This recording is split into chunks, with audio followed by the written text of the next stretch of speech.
Intro video में हमने जाना था कि हमें क्या क्या इस कोर्स में सीखने को मिलेगा, जानने को मिलेगा। अब हम बात करने वाले हैं कि अब कोर्स स्टार्ट हम करते हैं और एक एक पॉइंट को कवर करेंगे। स्टार्टिंग से बिल्कुल कवर करेंगे एक एक पॉइंट को। और हमने जो इंट्रो वीडियो में अपने जितने भी कोर्स में जितने भी सारे पॉइंट्स हैं जिसके बारे में हमने आपको बताया था स्टेप वाइज स्टेप, उसके बारे में हम गहराई से डिस्कस करेंगे। तो सबसे पहले हम जान लेते हैं कंपनी के बारे में, क्योंकि कंपनी कोई भी स्टार्ट करने से पहले, कोई भी बिजनेस स्टार्ट करने से पहले हमें कंपनियों के बारे में जानना बेहद जरूरी होता है। तो चलिए आइए एक एक करके जानते हैं। सबसे पहले हम बात कर लेते हैं टाइप्स ऑफ कंपनी की, कि इंडिया में कितने टाइप्स की कंपनी जो है वो बनाई जाती है, कितने टाइप की कंपनियां इंडिया में काम करती है। नंबर 1 में है प्रोप्राइटरशिप। प्रोप्राइटरशिप कंपनी क्या होती है और किस चीज के लिए बनाई जाती है। जैसे कि मान लीजिए आप अगर कोई छोटा बिजनेस करना चाहते हैं, एक छोटे लेवल पे बिजनेस स्टार्ट करना चाहते हैं जिसमें किसी पार्टनर की कोई जरूरत नहीं है, आप चाहते हैं कि बस मैं अपना एक दुकान से शुरू कर सकता हूं, छोटा दुकान बना करके आप दुकान के लिए काम करना चाहते हैं, या कोई छोटा सा बड़ा, इतना बड़ा बिजनेस नहीं, एकदम छोटा बिजनेस अगर आप करना चाहेंगे तो आपके लिए प्रोप्राइटरशिप कंपनी होती है। यानी कुल मिला के बात यह है कि प्रोप्राइटरशिप जो कंपनी है वो उन लोगों के लिए होती है जो छोटे स्तर पे छोटा बिजनेस करना चाहते हैं। उसके बाद नंबर 2 में हम बात कर लेते हैं पार्टनरशिप की। पार्टनरशिप कंपनी में अगर आप प्रोप्राइटरशिप से हट के थोड़ा सा प्रोफेशनली करना काम चाहेंगे और थोड़ा सा बड़ा बिजनेस करना चाहते हैं, और आप ये चाहते हैं कि मैं अपने घर से एक बिजनेस स्टार्ट करूं, मैं एक फैमिली बिजनेस स्टार्ट करूं जिसमें कम से कम 2 लोग हमारे पास हो, तो आप पार्टनरशिप के साथ आप जा सकते हैं। पार्टनरशिप कंपनी में बहुत बड़ा तो काम नहीं होता, लेकिन फैमिली बिजनेस आप करना अगर चाहते हैं तो वो आप पार्टनरशिप से कर सकते हैं। इसके लिए डीड बनाई जाती है, डीड के माध्यम से वो हम आगे अगले चैप्टर में कवर करेंगे। उसके बाद थर्ड नंबर पे कंपनी बनती है प्राइवेट लिमिटेड। अगर आपको पूरे ऑल ओवर इंडिया में काम करना है तो आप प्राइवेट लिमिटेड कंपनी बना सकते हैं। उसके बाद बनती है पब्लिक लिमिटेड कंपनी। अगर आप कोई फंड रेज करना चाहते हैं या बड़े स्तर पे काम करना चाहते हैं और आप चाहते हैं कि हमारे कंपनी में जो है पब्लिक भी इन्वॉल्व हो, तो आप पब्लिक लिमिटेड कंपनी की तरफ मूव कर सकते हैं, पब्लिक लिमिटेड कंपनी बना सकते हैं। नंबर 5 में आती है 1% कंपनी।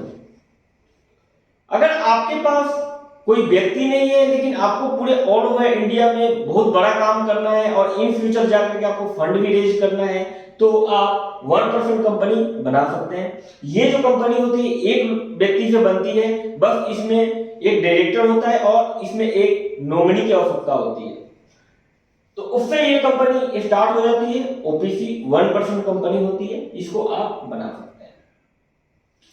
उसके बाद 6 नंबर पे आती है सेक्शन 8 की कंपनी। अगर आप कोई ट्रस्ट का काम करना चाहते हैं, कोई सोशल वर्क करना चाहते हैं, कोई सेल्फ हेल्प ग्रुप चलाना चाहते हैं, तो आप सेक्शन 8 की कंपनी बना सकते हैं। इसमें ट्रस्ट, एनजीओ, सारी कंपनी जो नॉन प्रॉफिट ऑर्गेनाइजेशन ये कंपनी होती है जो सेक्शन 8 में रजिस्टर्ड होती है। आप अगर इस टाइप का कोई काम, जैसे किसी की मदद करना हो गया, कोई free of cost education service अगर आप प्रोवाइड करना चाहते हैं, या फ्री ऑफ कॉस्ट आप अगर कोई हेल्थ सर्विस प्रोवाइड करना चाहते हैं, या किसी भी प्रकार की जो पब्लिक से रिलेटेड हो और लोगों को ऐसा लगता है कि इससे हमें मदद मिल रही है फ्री ऑफ कॉस्ट, तो आप सेक्शन 8 कंपनी बना सकते हैं। उसके बाद आती है लिमिटेड लायबिलिटी पार्टनरशिप।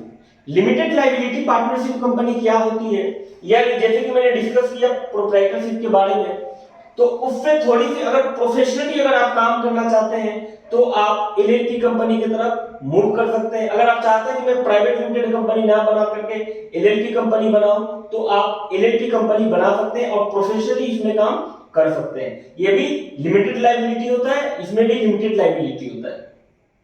अब हम बात कर लेते हैं कंपनियों के कंपैरिजन के बारे में कि किस कंपनी में क्या क्या डिफरेंस है। अभी तक तो हमने जाना कि इंडिया में कितने तरीके की कंपनियां बनती है, काम कितने तरीके की कंपनियां करती है। पब्लिक लिमिटेड में कुछ और भी स्पेशल कैटेगरी की कंपनी ऐड हो जाती है, जैसे में निधि कंपनी हो गई, जैसे में प्रोड्यूसर कंपनी हो गई। इन टाइप की कंपनी भी पब्लिक लिमिटेड कंपनी में आ जाती है। ये स्पेशल कैटेगरी उन कंपनियों का होता है जो पब्लिक लिमिटेड के श्रेणी में काम करती है। अब हम बात कर लेते हैं, अब हम जानेंगे इन सारी कंपनियों के डिफरेंस के बारे में कि किन कंपनियों में क्या क्या डिफरेंस है, क्या क्या डॉक्यूमेंट हमें मिलता है, कैसे कौन सी कंपनी बनाई जाती है। तो चलिए नेक्स्ट टॉपिक की तरफ चलते हैं। अब हम बात कर लेते हैं किन कंपनियों में क्या क्या डिफरेंसेस होता है, उसके बारे में हम बात कर लेते हैं। जैसे यहाँ पे आपने फीचर्स के बारे में लिखा हुआ कि किस कंपनी में क्या क्या फीचर्स मिलते हैं, प्रोप्राइटरशिप में क्या क्या बेनिफिट्स हमें मिलने वाला है, पार्टनरशिप में हमें क्या क्या बेनिफिट्स मिलने वाला है, एलएलपी में हमें क्या बेनिफिट्स मिलेगा, और कंपनी में, इस कंपनी में आपकी प्राइवेट लिमिटेड की कंपनी हमारे पास आ गई है और पब्लिक लिमिटेड कंपनी भी इसमें आ गई है। सेक्शन 8 जो कंपनी है वो भी इसमें आ गई है और 1% कंपनी जो है वो भी इसमें आ गई है एक कंपनी में। अब हम बात कर लेते हैं एक एक करके जानते हैं। तो सबसे पहले डिफिनेशन की अगर हम बात करें तो जो प्रोप्राइटरशिप कंपनी है वो सिंगल पर्सन के माध्यम से मैनेज की जाती है, इसलिए उसे हम सोल प्रोप्राइटरशिप भी कहते हैं या प्रोप्राइटरशिप कहते हैं। Proprietorship company single person manage करता है। वही पार्टनरशिप की अगर मैं बात करूं तो agreement between 2 and more partners. इसमें कोई, जैसे कि मैंने पहले बताया कि अगर कोई फैमिली बिजनेस है और उसको कोई करना चाहता है छोटे लेवल पे, तो वो मिनिमम उसमें 2 लोगों के बीच में एग्रीमेंट हो सकता है या 2 से ज्यादा भी हो सकते हैं, तो ये पार्टनरशिप होती है। उसके बाद एलएलपी। अब ये एलएलपी जो कंपनी होती है ये हाइब्रिड की कंपनी होती है। हाइब्रिड इन द सेंस, यानी इसमें पार्टनरशिप के तरीके से इसका पूरा काम होता है, रजिस्ट्रेशन वगैरह, ये भी पार्टनरशिप एग्रीमेंट पे ये कंपनी काम करती है, इनकॉर्पोरेशन सर्टिफिकेट इसको मिलता है।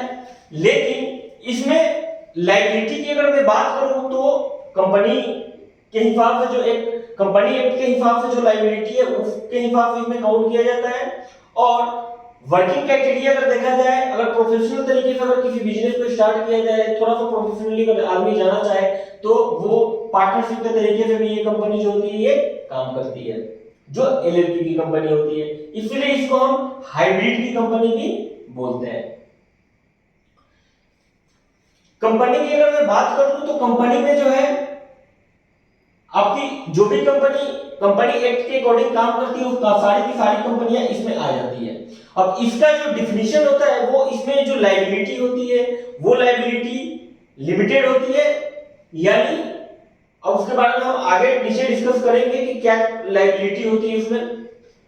और ये जो कंपनी होती है, अगर इसको अगर हम बनाते हैं तो उसमें बनाने के लिए हमें किन किन चीजों की रिक्वायरमेंट होती है, यानी ये जो सारी कंपनियां होती है इससे ये कंपनी जो होती है बहुत ही ज्यादा हैवी होती है। इनके कंप्लायंसेस जो होते हैं सारे फुलफिल करने होते हैं, गवर्नमेंट के अकॉर्डिंग कंपनी को चलना पड़ता है। अब बात कर लेते हैं ओनरशिप की। अगर मैं ओनरशिप की मैं बात करूं तो फुल ओनरशिप में, जैसा कि मैंने पहले बताया, एक व्यक्ति से कंपनी जो होती है मैनेज होती है, तो उसका मालिक भी एक ही व्यक्ति होता है, यानी फुल ओनरशिप होते हैं। और पार्टनरशिप की अगर मैं बात करूं तो मिनिमम 2 पार्टनर इसमें होते हैं और मैक्सिमम 50 पार्टनर इसमें हो सकते हैं अपॉइंट। इससे ये पार्टनरशिप एग्रीमेंट बनता है, पार्टनरशिप डीड बनाई जाती है, उसमें ये कंपनी काम करती है। वही अगर मैं एलएलपी की अगर मैं बात कर लूं तो इसमें डिजाइनेटेड पार्टनर होते हैं, यानी इस कंपनी की अगर मैं बात करूं तो इस कंपनी में, जैसे कि मैं पहले बताया आपको कि इस कंपनी में और इस कंपनी में, चूंकि ये हाइब्रिड की कंपनी होती है, तो इसमें ये जो एलएलपी की कंपनी होती है, ये एलएलपी की कंपनी आप 2 व्यक्ति से बना सकते हैं, 3 व्यक्ति से बना सकते हैं, 4 व्यक्ति से बना सकते हैं। और इनका जो काम होता है, कुछ काम इसका पकड़ती है कंपनी, यानी इसके रूल रेगुलेशन के अकॉर्डिंग जब ये कंपनी काम करती है उस हिसाब से कंपनी काम करती है, और कुछ कंपनी एक्ट के अकॉर्डिंग ये कंपनी काम करती है, जैसे लायबिलिटी वाले की हम आगे बातचीत करेंगे, ये हो जाता है इसमें। वही अगर मैं कंपनी की बात करूं तो कंपनी को बनाने के लिए इसमें अगर हम प्राइवेट लिमिटेड कोई कंपनी अगर रजिस्टर कराते हैं या सेक्शन 8 की कंपनी अगर हम कोई बनाते हैं तो उसमें मिनिमम 2 डायरेक्टर की रिक्वायरमेंट हमें होती है। और वही अगर पब्लिक लिमिटेड की अगर मैं बात करूं तो उसमें 3 डायरेक्टर की रिक्वायरमेंट हमें होती है। अब मान लीजिए कोई प्राइवेट लिमिटेड कंपनी है, उसमें मिनिमम 2 डायरेक्टर हो सकते हैं और मैक्सिमम जो उसमें डायरेक्टर होते हैं वो होते हैं 15। यानी कोई भी कंपनी एक्ट के अकॉर्डिंग कोई भी कंपनी जब बनती है तो उसमें मैक्सिमम जो डायरेक्टर होते हैं वो 15 से ज्यादा नहीं होते, चाहे आपकी प्राइवेट लिमिटेड कंपनी हो या चाहे आपकी पब्लिक लिमिटेड कंपनी हो। उसके बाद अगर वही शेयर होल्डर की अगर मैं बात करूं तो प्राइवेट लिमिटेड में मिनिमम 2 शेयर हो सकते हैं, 2 शेयर होल्डर होते हैं और मैक्सिमम इसमें 200 शेयर होल्डर्स की लिमिट है, तो इसमें मैक्सिमम 200 शेयर होल्डर हो सकते हैं। वही 1% की अगर मैं कंपनी की बात करूं तो इसमें एक व्यक्ति से कंपनी बनाई जाती है, यानी इस कंपनी में डायरेक्टर एक होता है, लेकिन इन केस कोई मिस हैपनिंग अगर हो जाए तो उसके लिए एक नॉमिनी का ऑप्शन दिया जाता है। यानी कुल मिलाकर अगर हम बात करें तो 1% कंपनी बनाने के लिए एक डायरेक्टर, प्राइवेट लिमिटेड कंपनी बनाने के लिए 2 डायरेक्टर, पब्लिक लिमिटेड बनाने के लिए 3 डायरेक्टर, और डायरेक्टर की संख्या जो इसमें रखी गई है वो मैक्सिमम 15 है। अब ऐसा नहीं है कि इसमें 15 ही डायरेक्टर हो सकते हैं, अगर इन फ्यूचर कोई भी डायरेक्टर एक्स्ट्रा अगर किसी को करना है अपने कंपनी में तो वो एक स्पेशल रेजोल्यूशन पास करके वो डायरेक्टर को बढ़ा सकता है। इस कंपनी में जो कंपनी का मालिक होता है वो कंपनी का शेयर होल्डर होता है, जो कंपनी का प्रमोटर्स होता है वही कंपनी का मालिक होता है। यानी ये जो व्यक्ति होते हैं, ये जो शेयर होल्डर्स होते हैं, यही कंपनी के मालिक होते हैं, और जो इसमें डायरेक्टर होते हैं वो सिर्फ और सिर्फ कंपनी को संचालित करते हैं, सिर्फ और सिर्फ कंपनी को निर्देशित करते हैं कि कंपनी को किस हिसाब से काम करना है, वो मैनेजमेंट देखते हैं, मैनेजमेंट संभालते हैं। उम्मीद करता हूं ये सारी चीजें समझ में आ गई होगी। अब चलते हैं हम नेक्स्ट डिफरेंसेस की तरफ। अब अगर हम प्रमोटर की लायबिलिटी की अगर मैं बात करूं तो प्रोप्राइटरशिप और पार्टनरशिप में जो लायबिलिटी होती है प्रमोटर्स की, जो कंपनी के ओनर होते हैं, संचालक होते हैं, उनकी जो लायबिलिटी होती है प्रोप्राइटरशिप और पार्टनरशिप में वो होती है अनलिमिटेड लायबिलिटी। अब ये अनलिमिटेड लायबिलिटी का मतलब क्या होता है, जैसे कि मान लीजिए प्रोप्राइटरशिप में आपको तो पता है कि एक ही व्यक्ति होता है, और वो व्यक्ति अगर मान लीजिए कंपनी के ऊपर कोई लोन लेता है तो अगर वो व्यक्ति अगर लोन चुकता अगर नहीं कर पाता है किसी कारणवश तो उसकी पूरी पर्सनल संपत्ति भी बेच करके उस लोन की रिकवरी की जाएगी, उस लोन को चुकता किया जाएगा, यानी प्रोप्राइटरशिप में, क्योंकि उसमें सिंगल ओनर है। सेम कंडीशन लागू होता है पार्टनरशिप में। अब यहाँ एक चीज समझने वाली बात यह है कि जैसे कि मान लीजिए यहाँ पे 2 पार्टनर्स हैं, मान लीजिए यहाँ पे 2 पार्टनर्स हैं और 2 पार्टनर्स का किसी का शेयर 60% है, किसी का शेयर जो है इसमें 40% है, और उसके बाद मान लीजिए कंपनी ने लोन लिया या कहीं पे कोई भी फंडिंग अपने बिजनेस को बढ़ाने के लिए करने के लिए उठाई कंपनी ने, जिसमें कंपनी को लॉस हो गया, तो उस कंडीशन में क्या होगा, कैसे कैलकुलेट किया जाएगा। तो मान लीजिए एक व्यक्ति जो है उसकी जो शेयर है कंपनी में, यानी वो है 60% है, और दूसरा जो व्यक्ति है उसका जो परसेंटेज है इसमें 40% है। अब सपोज कि ये कंपनी ने पैसा लोन के तौर पे उठाया और कंपनी उस पैसे को चुकता करने में असमर्थ हो गई, तो उस कंडीशन में क्या होगा। अब उस कंडीशन में अब यहाँ पे 60% का हकदार ये है, 40% का हकदार है, इसका मतलब ये नहीं कि ये 60% चुकता करेगा और ये 40% चुकता करेगा, नहीं। यानी कुल मिला के बात ये है कि जब तक लोन की रिकवरी ना हो जाए तब तक इनके दोनों के पर्सनल संपत्ति को बेच करके उसकी भरपाई की जाएगी। अब मान लीजिए 60% वाला है, अब इसके पास कोई भी संपत्ति पर्सनल कोई भी एसेट इसके नाम पे नहीं है, और 40% का जो जिसका शेयर है उसके पास बहुत ही अनथा प्रॉपर्टी है, उसके नाम पे पर्सनल प्रॉपर्टी है, तो लोन जब चुकता नहीं कर पाएगा, अगर चुकता लोन कंपनी करने में असमर्थ जब होगी तो ये जो 40% वाला व्यक्ति है इससे सारी रिकवरी की जाएगी। ऐसा नहीं है कि जिसका जितना परसेंट शेयर है उसी हिसाब से रिकवर किया जाएगा, नहीं।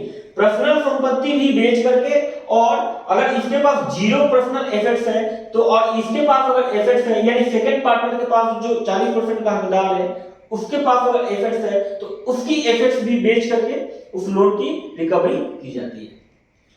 वही अगर एलएलपी और कंपनी की अगर मैं बात करूं तो एलएलपी में क्या होता है कि लिमिटेड लायबिलिटी इसमें आ जाती है। लिमिटेड लायबिलिटी का मतलब ये होता है कि मान लीजिए ये कंपनी या ये कंपनी कोई भी ऐसा लोन ले रही है मार्केट से और ये जो कंपनी है उस लोन को देने में असमर्थ हो गई, तो इनमें एक चीज का फायदा होता है कि पर्सनल प्रॉपर्टी पे कोई हाथ नहीं डालता है, यानी कंपनी की जितनी प्रॉपर्टी होगी उतना ही बेच करके उस लोन की भरपाई की जाती है एलएलपी में और कंपनी में, चाहे वो प्राइवेट लिमिटेड कंपनी हो या वो पब्लिक लिमिटेड कंपनी हो। इसलिए आपने देखा होगा कि कोई भी लेंडिंग की जो कंपनियां होती है, जो लोन प्रोवाइड बिजनेस लोन वगैरह जो देती है, वो जल्दी से प्राइवेट लिमिटेड वालों को जल्दी से लोन नहीं करते हैं। वो ज्यादातर फोकस करते हैं, वो प्रोप्राइटरशिप वालों को देते हैं और पार्टनरशिप वालों को देते हैं, क्योंकि इन लोगों को जब वो लोन देते हैं तो उनको ये पता चलता है कि ये सिक्योर लोन हमारा है, और यहां पे अगर लोन देने की बात आती है तो वो ये सोचते हैं कि हमारा जो लोन है वो अनसिक्योर लोन जा रहा है, तो इसलिए इन कंपनियों को लोन देने से वो हमेशा बचते हैं। उम्मीद करता हूं ये चीजें समझ में आ गई होगी। अब चलते हैं नेक्स्ट डिफरेंस की तरफ। यही अगर मैं डॉक्यूमेंटेशन की बात करूं तो किसमें क्या क्या डॉक्यूमेंट हमें प्राप्त होते हैं, मिलते हैं लीगल डॉक्यूमेंट, उसकी मैं बात करूं तो प्रोप्राइटरशिप की अगर मैं बात करूं तो उसमें हमें एक एमएसएमई सर्टिफिकेट मिलता है, उसके बाद हमें एक जीएसटी सर्टिफिकेट मिलता है, यानी दो सर्टिफिकेट जो है वो हमें इसमें मिलते हैं प्रोप्राइटरशिप में। पार्टनरशिप की अगर मैं बात करूं तो इसमें पार्टनरशिप डीड बनता है, जिसपे हमारी कंपनी एक डीड फाइल होता है जिसपे हमारी कंपनी जो है वो काम करती है। वही अगर मैं एलएलपी की बात करूं तो एलएलपी डीड बनता है, उसके बाद इनकॉर्पोरेशन सर्टिफिकेट हमें मिलता है मिनिस्ट्री ऑफ कॉर्पोरेट अफेयर्स से, ये एलएलपी में हमें मिलता है।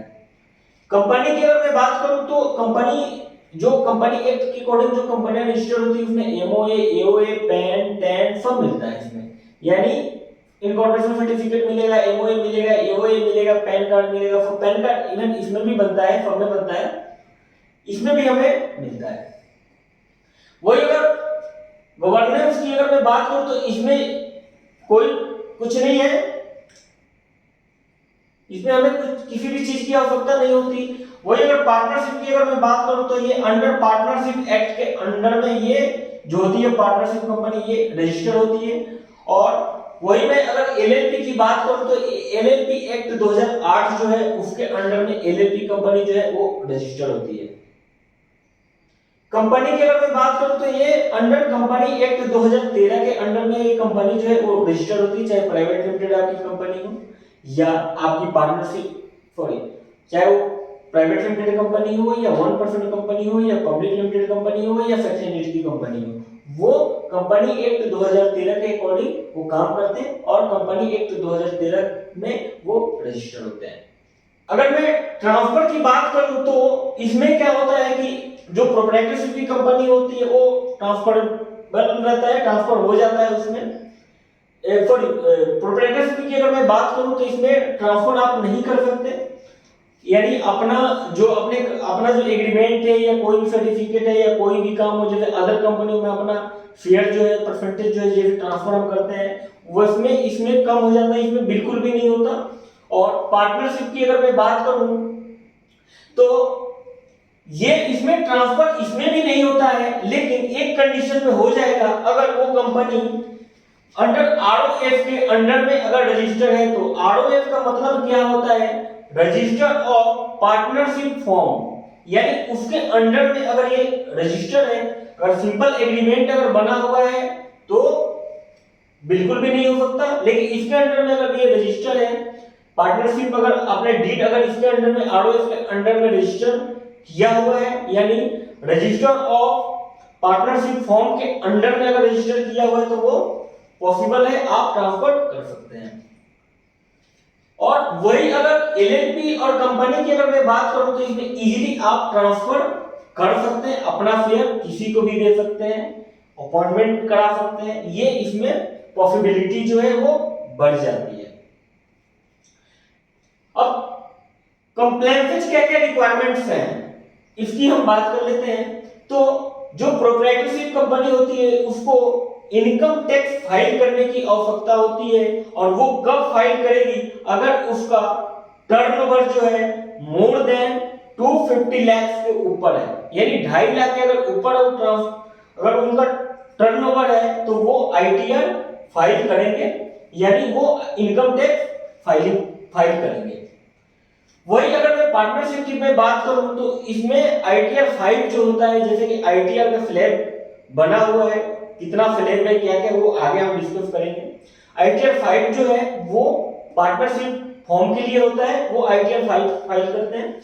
एलएलपी की अगर मैं बात करूं तो इसमें आईटीआर जो है वो फाइल होता है इसमें भी, क्योंकि इसमें जो है इसका भी मिश्रण है और इसका भी मिश्रण है, ये हाइब्रिड की कंपनी होती है, इसलिए आईटीआर 5 ये भी फाइल करती है, ये भी फाइल करती है। फॉर्म 11 ये फाइल करते हैं, और फॉर्म 11 क्या होता है, ये एक एनुअल जो रिटर्न जाता है वो उसके लिए फॉर्म 11 होता है। और फॉर्म जो 8 होता है वो जैसे कि ड्यू डेट फाइलिंग वगैरह करने, यानी ई फॉर्म वगैरह जो फाइल हम करते हैं उसके लिए फॉर्म 8 होता है। वही अगर मैं कंपनी की अगर मैं बात करूं तो यहाँ पे कैटेगरी यानी चेंज हो गई, यानी जो कंपनी प्रॉपर कंपनी एक्ट 2013 के अकॉर्डिंग ये काम कर रही है, इसलिए इसमें आईटीआर 6 जाता है, और ये मिनिस्ट्री ऑफ कॉर्पोरेट अफेयर्स की फाइलिंग होती है। और इसमें सारे कंप्लेंसेस होते हैं, सारे कंप्लेंसेस फुलफिल करने होते हैं, जैसे कि ऑडिटर अपॉइंटमेंट हो गया, आपका एमजीटी 7 हो गया, एओसी 4 हो गया, आईटीआर हो गया, जीएसटी हो गया, मतलब सारे जितने कंप्लेंसेस एक कंपनी एक्ट के अकॉर्डिंग है वो सारे के सारे फाइल इसमें करने पड़ते हैं। यानी अगर कुल मिला के बात करूं तो सबसे कम अगर कंप्लेंसेस होते हैं वो होते हैं किसमें, प्रोप्राइटरशिप में। उससे थोड़ा सा ज्यादा जो कंप्लेंसेस होता है वो किसमें होता है, वो होता है पार्टनरशिप में।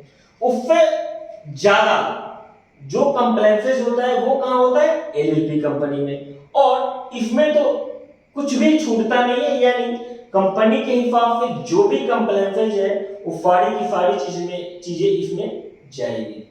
इसमें सारे के सारे, चाहे वो डायरेक्टर का कंप्लेंसेस हो, चाहे वो कंपनी का कंप्लेंसेस हो, इसमें जाना ही जाना है।